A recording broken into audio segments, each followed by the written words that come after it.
दरम्यान राऊतांच्या या दाव्यावर उदय सामंत यांनी पलटवार केलाय। मुख्यमंत्री व्हायला धमक लागते अशी प्रतिक्रिया उदय सामंत यांनी दिली।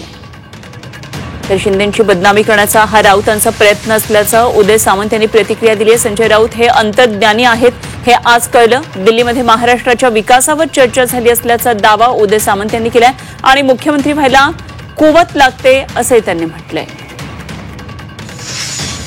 जी मराठी एकजूट होत्या, लोकांच्या मनाची खतखत बाहेर येते, जो स्फोट होतोय ठिकठिकाणी मराठी एकजुटीमुळे, त्याचा फटका आपल्या सरकारला बसेल, भविष्यात निवडणुकांमध्ये बसेल।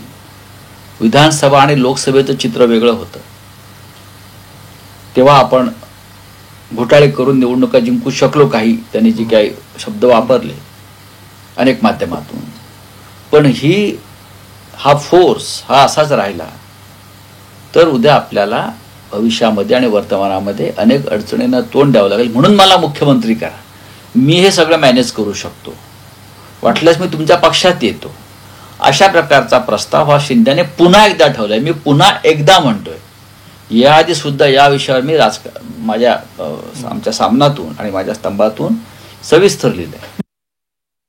अमित शाह साहेबांना भेटायचा मुद्दा आहे, नरेंद्र मोदी साहेबांना भेटायचा, आणि त्यांना जर एकनाथ शिंदे साहेब भेटले असतील तर त्याच्यामध्ये कुठं वावगं आहे असं मला वाटत नाही।